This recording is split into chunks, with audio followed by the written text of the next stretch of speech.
Okay. This is Zack Giffin marker. Zack Giffin, take 2. All right, Sam, or Zach, take 3. Okay.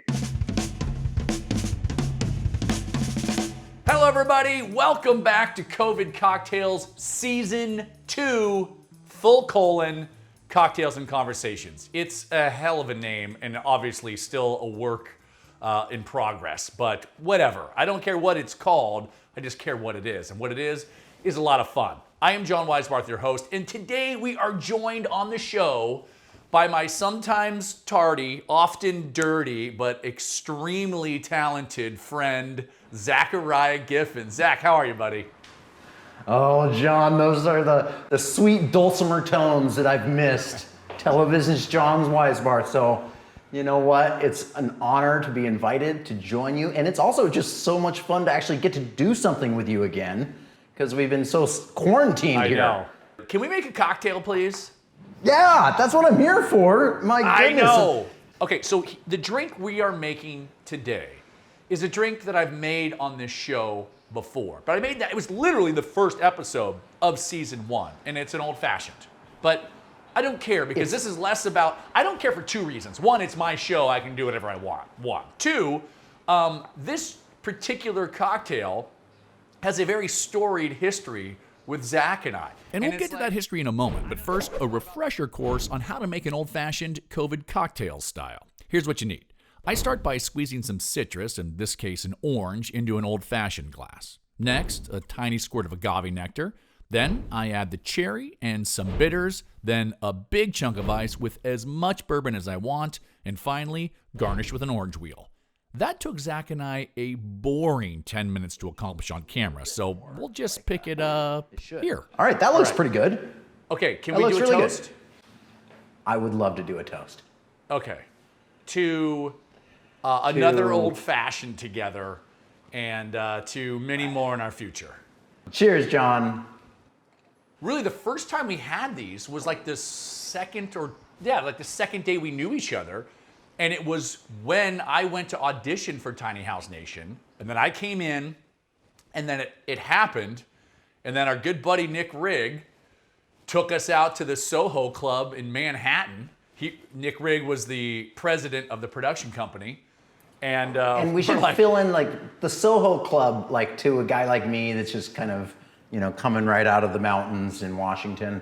The Soho Club is like a fancy place even for New York City standards. So they don't normally allow people like me in there. Yeah, no chance. So when John and I got to meet each other and then found out, hey, actually maybe there's some salvation for this show that we thought was just going to go nowhere. And people were pretty excited. It seemed like, okay, maybe there's going to be a future here. We had a little bit of a celebration with the owner of the production company, and he brought us to a place that we don't belong, and he gave us some really nice drinks. And that's how all this started, right? First of all, I felt very at home there. I remember thinking to myself, because I'd had a background as a sportscaster, right? And it had been 2.5 years of me doing corporate videos, which, by the way, I'm doing again. Come on, COVID, let's get this locked up. But it was like 2.5 years of toiling. And then like this opportunity came, got the show, and I just remember like, okay, we're in this fancy Manhattan club. We're drinking old fashions that probably cost like $18 a pop or something, but we don't know because we weren't paying. Nope. It was the president of the production company. It was the showrunner. And I just remember thinking like, yeah, this is what being on TV is supposed to be like. Just like, yeah, we'll have another one over here, and just doing the whole thing. And then like that, I remember that was a Wednesday, and then fast forward to the next Monday, and I was in a parking lot in Tennessee with Gavin and you, and we were like sitting in the parking lot. And I remember Gavin, who's our good buddy, who was the DP on the show, just handed me a bottle of Jameson and was like, "Oi, drink this." And I was like, I think I started to weep. I was like, where are the old fashions? This isn't what I thought. Do you remember when we went to that place, Catch? I was so hungry and I ordered the surf and turf. Okay, can I tell the story? Can I tell the story? So we're in this place and like we're hearing about it like, oh, Catch, New York. It's like this new hipster cool place and they're gonna take us there. And so we're just having a good time. You know, everything's been rolling really well with the show. And we got, you know, the top people from the network and the production company all there. And John and I are the guests of honor. And so John's like, yeah, you know what? I'm gonna send it big tonight. I'm getting the surf and turf. And we were starving by that point because we had like been planning on this big dinner all day long. And, you know, we had a lot of other hors d'oeuvres and stuff, so it wasn't like we had no other food, but we were hungry. And here comes the surf and turf, and it is like a piece of lobster that looks like it's the crawdad tail. And like it's a bite of lobster and then a bite of steak. Like legitimately 2 bites of food that were $60. Yeah, it was like $60. I'm like, what the heck? Like, how is this possible? It was almost like somebody was playing a practical joke on you because like they heard you talk about how hungry you were and they just like, you know, pulled the waiter aside and said, hey, take like 3/4 of the food off. Yeah. No. There was like, Zach, honestly, there was like a good 7 seconds after they brought it where 2 thoughts went through my head. The first thought was like, where's the rest of it? I'm kind of looking around. And the second thought was like, okay, where's Ashton Kutcher? Like, where are the cameras? This is definitely an episode of Punk'd. Like, is Dax Shepard gonna jump out and be like, you're Punk'd? I was just like waiting to see what happened. And then it was just like, no, that's $60 worth of food at Catch. 2 bites. I wanted to change the subject a little bit. I wanted to just see how things are going with you these days. When this whole thing started, you and I were in Australia, which was amazing, right? So March 1st, and I think a couple days later for you, but like we traveled to Australia to go talk at it was what was gonna be 2 tiny house festivals. Never been to Australia, neither had you. I brought the family, you brought your wife Alex, and it was like amazing. A very weird time to be there. You know, we haven't really talked about that too much. Yeah, it felt guilty to have fun.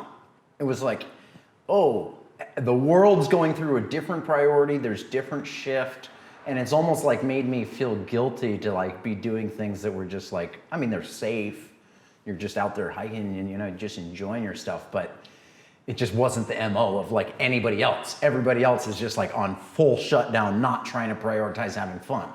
But not necessarily, because you remember, so it was like March 1st. It was like, oh, okay, this is happening a little bit. And I remember like Seattle was one of the original kind of like hot spots because there were like 20 cases. Yeah. And that's kind of up where you are. Yeah, I guess that was more my reality because talking to my family and my friends here, it was like nobody was going anywhere. You know, But it see, was full lockdown. Yeah. But coming from here, honestly, it was still like coronavirus was still like a meme. You know, it almost didn't feel real, and certainly nothing was shut down. The day before I left, I went to a tiny house festival here in San Diego at the Del Mar Fairground, and it was packed, no big deal. And then got on the plane, went there, and you know, March 8th or 9th or something in Australia, you and I must have glad-handed and hugged, what, 1,000 people? I mean, right? There was no social distancing. Yeah. We were at this thing and we're like, oh, get in here for the real thing, because we're both huggers and we're just like doing all that. And then over the course of 2 weeks, like all of a sudden, you know, Tom Hanks got it in Australia, right where we were, like in the Gold Coast. It was like, oh, that's interesting. And then, yeah, my family was set to fly back on the 14th, and they did, but that was right when everything started to shut down here, like Major League Baseball, schools, all that stuff shut down. And it was you, me, and your wife, Alex, you know, in Byron Bay, the most amazing place on the planet. And we were just like, we're not quite sure. Like, no bars were shut down. Like in Australia at that time, everyone was just like, yeah, whatever, we're all good. Hey, John, hold on. I think I got somebody back here. Hold on. Somebody's coming in. I don't know who it is. Oh, just like I thought. Come on in, Alex. We got a special guest, John. What's up, Alex? Come on in. Yeah, you can't hear John because I've just. Hold on, had put my Alex voice. on real quick. Hold on, give her your earbud. I want to talk to Alex. Can I leave Okay, here, I'll give her my other earbud. Yeah, you can put that there. this? You can put that in. You can talk to John. You want some of my old fashioned? Oh God, I'll have a sip. Alex! I can't hear John yet. Well, put your earphone in. Put your earplugs in. Oh, I hear you now. Yeah. Hi, Alex. Hi, John. Listen, you should be able to see me right now, but the Giffin boys and myself, we've had so many technical difficulties that this is the best we can do. Really? Yeah, but it's Wow. okay. Cool. It seems pretty legit. Yeah. Well, Zach and I were just telling a story of being in Byron Bay right at the beginning of like the coronavirus outbreak and how surreal that was. Yes, it was super bizarre, but also still amazing. It was weird feeling both things, you know. But yeah, Byron Bay. Wow. Yeah, and almost a little guilty for having like these amazing experiences while all of a sudden now everyone back home was getting locked down. Exactly. Yeah, that's kind of that's what I was feeling a little bit. Like I was like, oh, am I supposed to be enjoying myself as much as I am? But then, and then you're like, okay, we're here getting confronted with potential catastrophe in terms of, people's livelihoods and happiness and health. And, here we still have our health. We still got all the blessings of the world. So, never feel bad about feeling good, right? Dude, put that on a bumper sticker. Put that on a bumper sticker. Never feel bad about feeling good. Oh, man. Well, hey, Alex, really good to, almost see you. Great to hear your voice. Yeah, it's good to hear you, John. I miss you guys. Yeah. I'm gonna go get some lunch. We miss you too. Well, so I didn't really answer your question about how I've been, but whatever. How have you and Alex been? Yeah, we're up in Glacier, Washington, which is You know a little those town. technical Got like difficulties I 800 just people. mentioned? Well, here's the part where Zach's And camera it's a stops working, but fantastic somehow his place audio to is be, fine. if you're Too gonna bad it's be not a kind of podcast. a Luckily, little bit of I have isolation plenty of zone. pictures of the two of us hanging out, Not like a lot of this one neighbors from the around episode we us. shot in Hawaii. Yeah, so it's not Aren't like we have to- just the we don't have to cutest? put on a mask Anyway, when we go here comes the out important there, part, so or we listen don't up. have to But hey, speaking of real estate, can we talk about San Diego and how San Diego, your hometown, just made tiny houses legal in the backyards? This is a big deal. And I've always said, the really cool thing about Tiny House Nation is it wasn't just a television show, it truly was a movement. And even though we're not making new episodes of Tiny House Nation right now, there are a lot of new developments in the tiny house movement. Not the least of which is that San Diego and LA County before that, and San Jose as well, I believe, have now legalized tiny houses on wheels. And that is a big deal.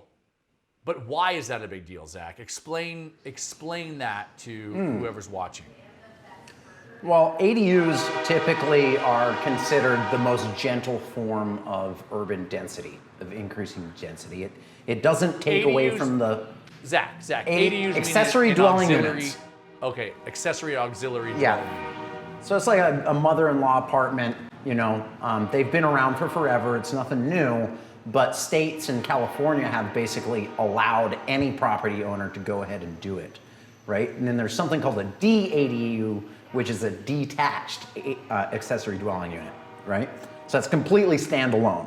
And they're also incentivizing and trying to promote homeowners to do those. But there's a big problem with the ADUs in terms of creating affordable housing, which is that the upfront cost of creating one in California average is $180,000 to create a detached ADU. So there's a lot of extra fees that go into ballooning that cost. But the result is that very few people that actually go through with it turn it into a rental property. Because the people that can afford to go and build that in their backyard, they don't really have the financial incentive to rent it out, and when they do, they charge top dollar. So it's not like contributing to affordable housing in any way, it's just a nice luxury backyard pad. So by allowing movable accessory dwelling units, just not on a permanent foundation, which is essentially what a tiny home is, what it means is that the upfront cost does not have to fall onto somebody who's already paying for the mortgage. And it doesn't increase the property value. Imagine if your issue is affordable housing and you can't get into any housing under $400,000, and you take that same neighborhood and you put an ADU in the back of every property, now you've made those $400,000 properties worth $500, $550, right? So in a lot of ways, it's working against affordable housing priorities. But the biggest thing is that by allowing that division, it means that I could buy a tiny home and you could rent me your backyard and I could park my tiny house. So you wouldn't have to foot the bill for the entire home. And all that means is that a lot more people can take advantage. Yeah, and the idea being that, so like, okay, so I have decided I want to live in a nice neighborhood with a good school district, and I'm going to buy myself a house. But that's going to cost money because location, location, location. And so I've got this great school district. I've got a safe neighborhood. I feel really good about that, and I'm paying through the nose for it. So much so that I can it's kind of like hand to mouth. It's like I'm making just barely enough to cover the mortgage and my expenses. But if I get a flat tire or there's some engine trouble, I'm in real trouble. I can't save any money. I don't have money for expenses. And so that's my situation. But then here you come along and you're like, well, listen, I can foot the bill for a $60,000 to $80,000 tiny house. That's very, very nice. I just need a place to put it. And then you and I get together. So now you put your tiny house in my backyard and I'm able to rent you that space for, I don't know, $400 or $500 a month. And all of a sudden, now I've got a little bit of a cushion. So I get to be in the place that I want to be, and I've got a cushion. It's beneficial to me. But you, who are of lower income, I don't mean you specifically, Zach, you're probably crushing me. Now, not only do you have a place to put your tiny house, but now you have access and your children have access to a safer neighborhood, a better school system, and everybody wins. And that's what's so important, to my understanding, about a tiny house or accessory dwelling unit on wheels. Because it takes the onus off of me having to come up with an extra $200,000 to put a house back there, and it puts it on you, and we win-win.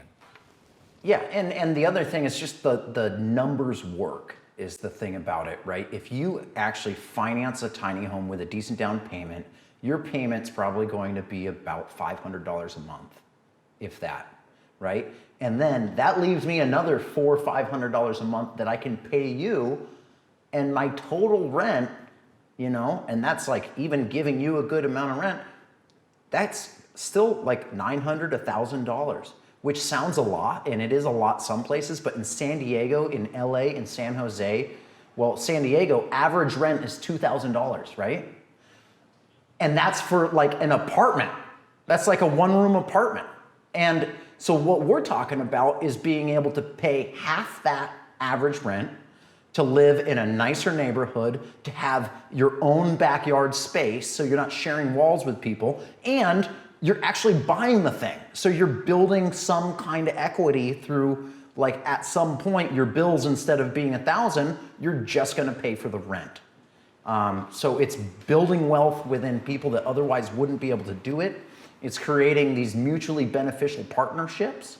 And what it's really doing is it's creating an out for struggling homeowners that otherwise might just go into foreclosure, right? So it creates that other opportunity. So that's why it's a really powerful thing for our country right now, because we're moving in this place where it's more and more likely that, with all the things we've been talking about with COVID, we're gonna have an issue in terms of our housing that's even greater than what we do now. There was already an issue with affordable housing. And it's like, that's the one thing that I feel really good about that we have done with Tiny House Nation. Because we didn't start the movement, we didn't invent the movement, we're not, we don't get credit for any of that. The one thing that we get at least some partial credit for is introducing the idea of tiny houses meaning a very high quality small space, to a large portion of the country. In fact, I would argue, when we started the show, right? I'm like, oh, I'm working on a show called Tiny House Nation. We build tiny houses. And like, people said, oh, you mean for like little people? It's like, no, I just mean a smaller size space. That was in 2014. Now in 2020, everybody knows what a tiny house is. And I think we get credit for that, along with the network, FYI, along with the people that came up with it at Loud Television and ITV America. Like, we all get credit for that. And that's something that I do feel really happy about. It's so much better than making a show called Real Housewives. You know what I mean? Like, just really low quality reality television. At least we get credit for introducing this concept that is now starting to to have like a real basis in like a legal sense. And like you forwarded me the article. Sorry, I was just saying, you forwarded me the article about the San Diego thing, and it's like, boom, right there, they mentioned Tiny House Nation. And is that braggy? No, it's just like what it was. It was just like, okay, it's a little braggy, it's awesome. But whatever. Yeah. It was just cool. It was really neat to think like, oh, this little television show, and I say little, but really, we worked super hard. We were away from our families. Nobody worked harder than you did. It's just nice to know that that wasn't just about selling, widgets. It was an actual movement that is now like, could have like a social impact, and hopefully will. We've been at this for a while. Is there? I'm gonna need another drink otherwise. Yeah, exactly. But before we go, I know that you have been doing a lot in the tiny house movement. Are there any things that you want to point out other than what we just talked about, or anywhere that people can go if they feel like, yeah, that sounds worthwhile. I want to support that in some way. I don't know how to build a tiny house, but is there a way I can support that? Do you have anywhere where you can point people?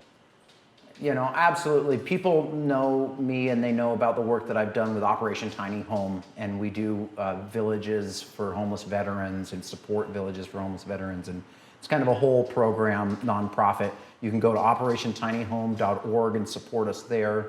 Another initiative that I'm a part of is I'm the vice president of the Tiny Home Industry Association, where we are basically every single day trying as hard as we can to push to break down the laws that prevent tiny homes for being able to be affordable housing, for us to get our society back on track in a more reasonable and sane way. All of these values that we can have, that tiny homes can offer society, it's not gonna happen until we break down these laws that are preventing them. So if you're passionate about that, you wanna help out, join up with us. It's a tinyhomeindustryAssociation.org. I'm also a active member of ATHA, which is the American Tiny House Association. So check out those websites, get active. Don't allow people to discount the power that this type of housing solution can have, because it's not just about affordable housing. It's not just about the environment. It's not just about social justice, it's about everything. And we need to move in a new direction badly. Awesome. Well, Zach, I appreciate it. Tell Sam thank you for lending us space. And the next time I'm up in Bellingham, I'm going to take you guys down in a little ping pong, a little friendly game of ping pong. Until then, I'm all out of my cocktail, but I'll cheers my empty glass to you. It was great talk with you again, especially since I got to talk to Alex as well. Until we get to do this in person, this is just as good as it gets. So, thanks for inviting me, John. Make sure to ring that notification bell and smash that like button. See you next time. What he said.